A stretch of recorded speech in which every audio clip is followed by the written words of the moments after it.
all of his time in office, Rick Scott could have expanded Medicaid and covered 800,000 more Floridians with health care. 800,000. Those are families. Rick DeSantis wouldn't even try. So if you want change, Andrew Gillum will expand Medicaid coverage. If you vote for him and you vote for a Democratic state legislature to help him, your vote could give 800,000 Floridians just like that the security of health care coverage.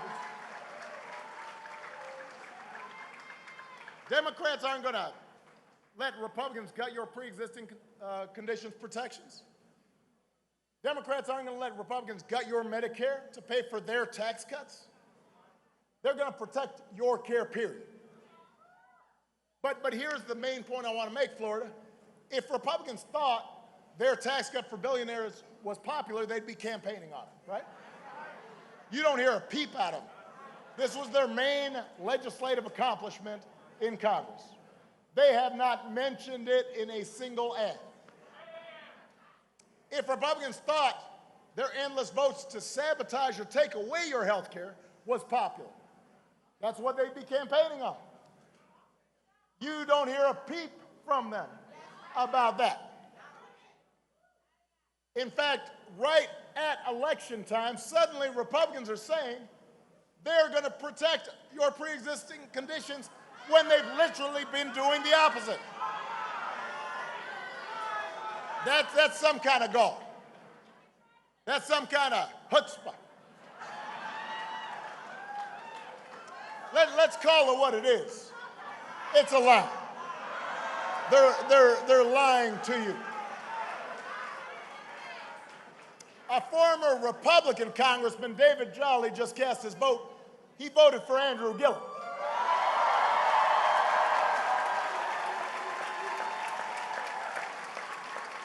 He said, the reason's simple, it's because I've served with Ron DeSantis. That should tell you something. Let me tell you, somebody who had served with me in my party, voted for the other guy, I'd feel bad. I don't imagine Congressman Jolly and Mayor Gillum agree on a lot, but maybe they, just like all of us, agree that there's some things bigger than politics. And that's on the ballot right now. What kind of politics do we want? Do we want a politics where people are yelling at each other and making lewd gestures in front of the children?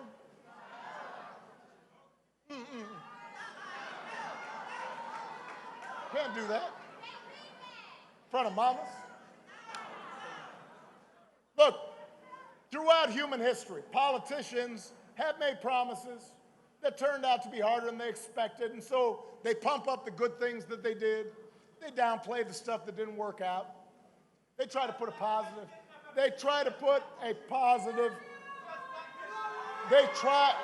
We're okay.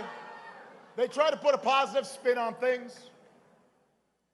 It's not just politicians, by the way, that do that. Y'all do that too. You know, sometimes, Andrew, maybe this doesn't happen with you and your wife, but sometimes I'm at home and I'm doing the dishes. I say, hey, hon, look, I did the dishes. Michelle says, that's the first time in a month you've done dishes.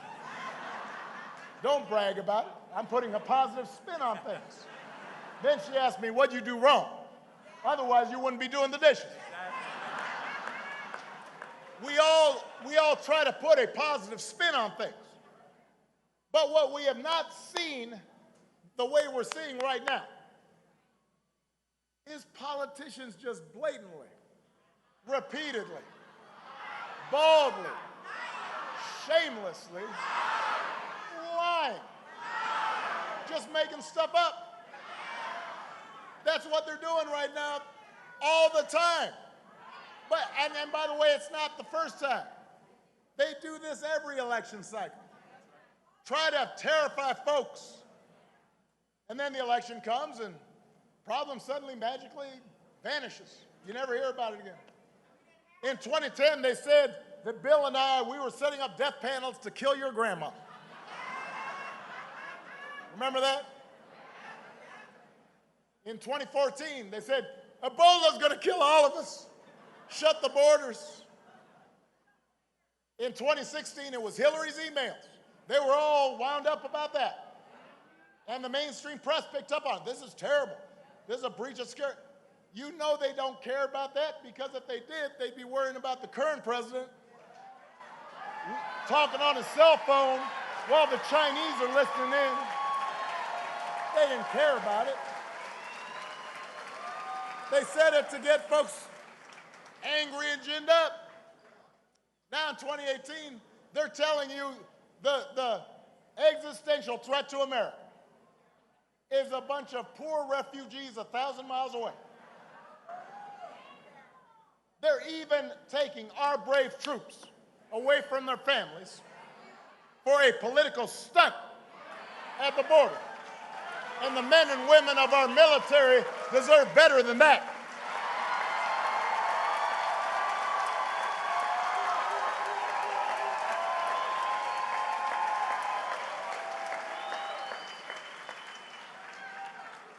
So there's just constant fear-mongering to distract from the record.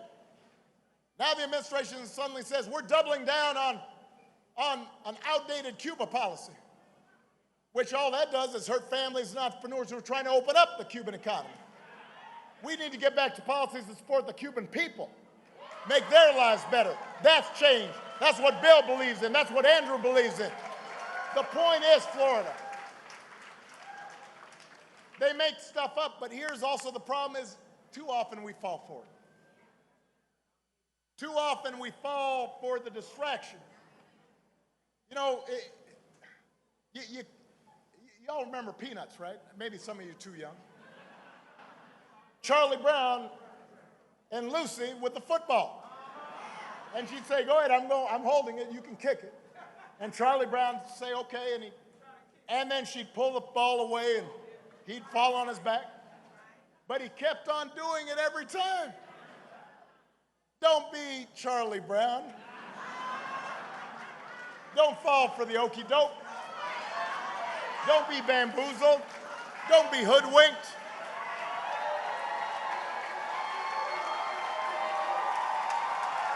Because when you get distracted, while you're distracted with all this stuff they're making up, they're also robbing you blind.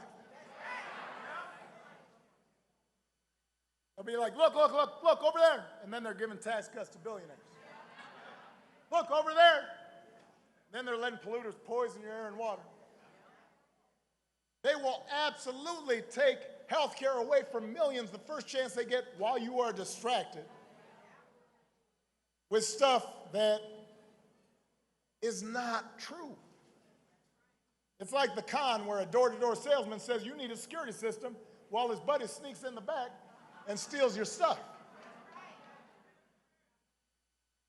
But it's not just the practical effect in terms of policy.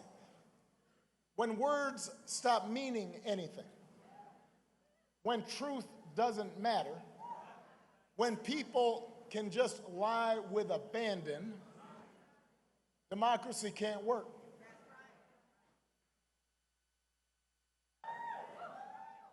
In our own lives, in our marriages, in our families, if consistently the people we're dealing with can't believe what we say, if our children see that it doesn't matter that you actually accomplish things, all you do is just make stuff up whenever it's expedient, society doesn't work.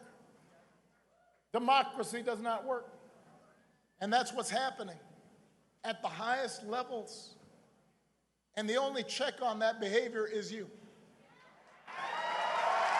The only check on that behavior is you and your vote. And on Tuesday, you can vote for a politics that's decent and honest and lawful and tries to do right by people.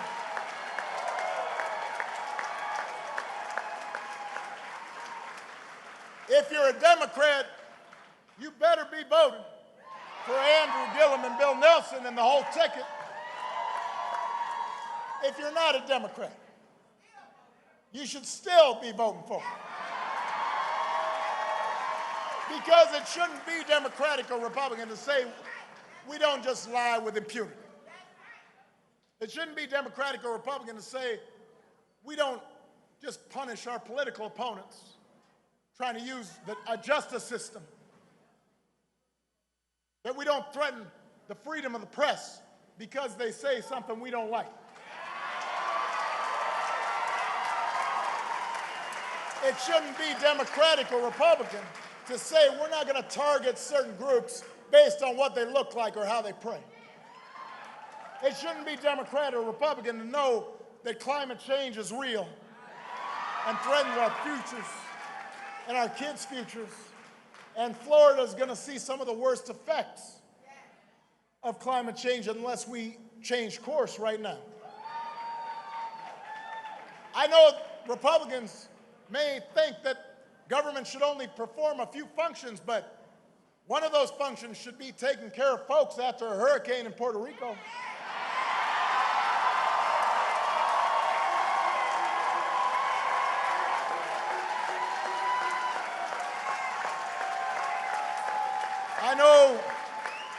I know there are conservatives who think we should be fiscally prudent.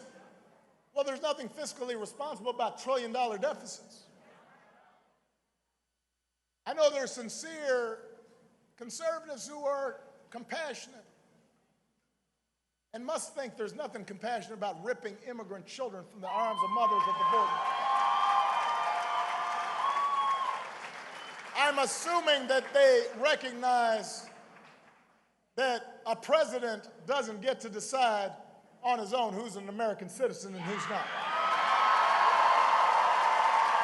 That's not how the Constitution of the United States works. That's not how the Bill of Rights works.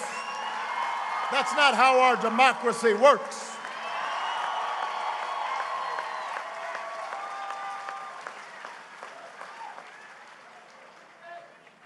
People who think it's wrong to spend 8 years trying to take away people's health care and then spend the final days pretending you're Mother Teresa, that they're Florence Nightingale. People who, I'm assuming people must get upset when they see folks who spend all their time vilifying others, questioning their patriotism, calling them enemies of the people, and then suddenly pretending they're concerned about civility. And we don't need more mealy-mouthed elected officials who say, oh, well, I'm very concerned, or I'm terribly vexed by this bad behavior, but there's nothing I can do about it. We need leaders who will actually stand up for what's right, regardless of party. Leaders who represent the best of the American spirit, like Andrew Gillum and Bill Nelson. Patriots will stand up for anyone whose fundamental rights are at stake. Our neighbor's health care, somebody else's kids getting bullied. Will stand up if they see their gay friend getting harassed. Will stand up for the God-given freedom to worship without fear. That's what all of us need to stand up for, with clarity and patriotism and purpose, the values that bind us to our fellow citizens no matter who we are, no matter what we look like. That's what Americans do. That's what America is. That's what Andrew Gillum believes. That's what Bill Nelson believes. That's what you believe. A better vision of America. And that's where I'm hopeful, Florida. I'm hopeful that we will cut through the lies, block out the noise, and remember who we are and who we are called to be. I'm hopeful that out of this political darkness, I see a great awakening of citizenship all across the country. I can't tell you how encouraged I've been to see so many people getting involved for the first time, or the first time in a very long time, marching and organizing and registering people to vote. These incredible, inspiring Parkland students, I don't usually wear bracelets, but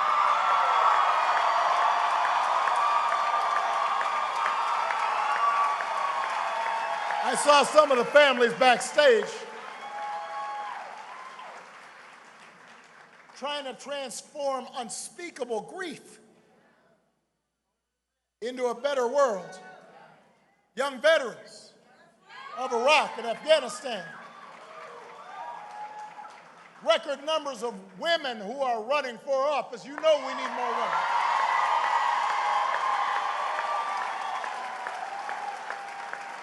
It's a movement of citizens who maybe never had much interest in politics, but they said, oh, this time it's different. This time it's too important to sit out. They're lacing up those marching shoes. They're grabbing a clipboard because they believe in an America that's better, that's kinder, that looks out for one another.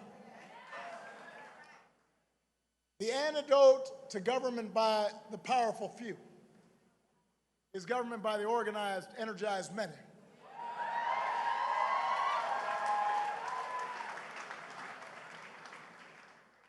The antidote to a politics based on division is a politics based on a sense that we're in it together. That's what this moment's about. And I have to tell you, Florida, one election won't fix everything. You know, sometimes I hear young people especially saying, oh, well, you know, I don't know, all politicians are the same, nothing changes, everything. You know what? It's true that one election is not suddenly going to eliminate poverty in this country. One election won't eliminate racism or sexism or homophobia. One election will not suddenly give everybody health care all at once or ensure that every child in Florida gets the kind of education they deserve. It's not going to happen just in one election, but it'll be a start. It'll be a start. It'll make things better. And when you start down that path of making things better, momentum starts to build. And then it gets even better. And it gets even better. So don't just sit back. If you don't like what's going on right now, don't just complain. Don't get anxious and freaked out. Don't throw up your hands in despair. Don't boo. Don't hashtag. Vote. When you vote for an attorney general and state reps, they will have the power to protect our voting rights and make sure our criminal justice system treats everybody fairly. When you vote, you have the power to make sure we strengthen laws that protect women in the workplace from harassment and discrimination, and make sure they're paid the same as men for doing the same job. When you vote, you have the power to make it easier for a college student to afford college and harder for a disturbed person to shoot up places where our kids learn and where our seniors gather to worship. When you vote, you have the power to make sure a family keeps its health insurance. You could save somebody's life. That power rests in your hands. And if you get involved, if you knock on some doors, if you talk with some of your slightly trifling friends, you get some souls to the polls. If you turn out on Tuesday to vote for this whole incredible Florida ticket, I promise you something powerful happens. Change starts to happen. Hope starts to happen. And with each new step we take in the direction of fairness and justice, equality, and opportunity, that hope spreads. It starts rippling. It enters into each of us. We get a sense of what is possible. And we remind ourselves of those better angels of our nature. It's up to you. Let's make history happen right here in Florida. Let's get to work. Let's go vote. God bless you, Miami. God bless you, Florida. God bless the United States of America.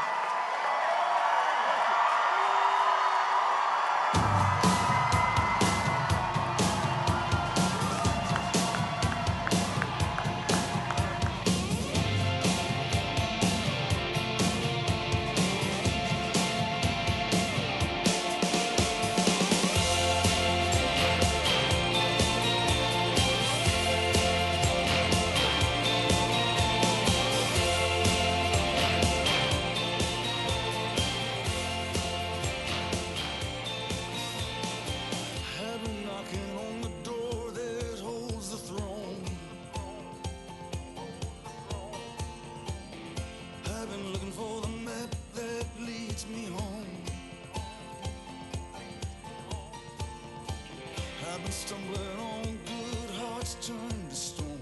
The road of good intentions is gone dry as a bone. We take care of our own.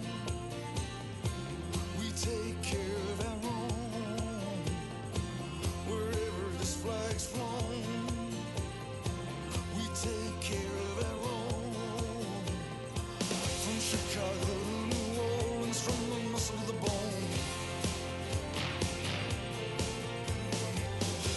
Shotgun shack to the Superdome. Ringo Hill, the Calvary stayed home. There ain't no one here in the bugle bone. We take care of our own. We take care of our own. Wherever this flag's flown, we take care of our own.